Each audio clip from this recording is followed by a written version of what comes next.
Gerbiamas vedėjau, kaip Jūs įsivaizduojat naujovišką biblioteką ir atėję į biblioteką tą naują, ką Jūs norėtumėt rasti joje? Biblioteka, žinot, kiekvienas žmogus, kai tik biblioteka, kai žodį išgirs, kiekvienas turi savo vaizdinį. Aš, pavyzdžiui, kai esu didelis mėgėjas knygų, tai aš įsivaizduoju, kai aš buvau mažas, sakykime, mokinys, ten pradinį klasę. Ir kai nueidavo į savo kaimą Vėžinės biblioteką, ten tokiam senoviškam pastatui buvo taip atidarys, taip ten malonu būdavo nueiti. Ir visą laiką žmonės mūsų kartos tikriausiai supranta, kad biblioteka ir ten nuėjai, pasirinkai knygas ir išėjai. Dabar matyti apie biblioteką reikėtų kitaip galvoti.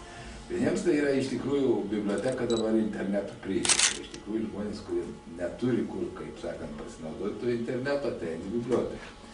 Aš galvoju, kad biblioteka pas mus turėtų būti iš tikrųjų jaukus dalykas, visų pirma informacijos skleidimo prasme, nes žmonės dabar ne visi perka knygas, ne visi turi susistemintą informaciją, tai kad būtų, sakysim, bent jau bibliotekos skyrius vienas, kur būtų susijęs su tokia žmogui prieinama artimiausia informacija. Tai laikraščiai, žurnalai, sakysim, populiarios knygos, skaitykla tokia. Kitur galbūt reikėtų dar tokio dalyko, kaip kad bibliotekoje būtų patalpėlė ir susėdžiant žmonėms, kurie domisi knygą, ir padiskutuoti, ir pabūt, pašnekėti.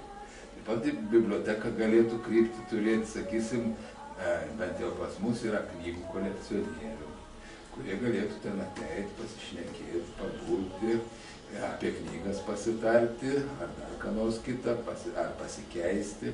O jeigu biblioteka kartais išmet kokį seną knygą, kad tas kolekcionierius galėtų ten, sakysim, o gal man bus, gal jis ją ir išgražiai, gal sutvarkys, ir kad nereikėtų plėšti, kaip tarybiniais laikais, kad bus 17 puslapį, ten to išplėšdavo puslapį ir kas paskiau pateikdavo kaip savo knygą.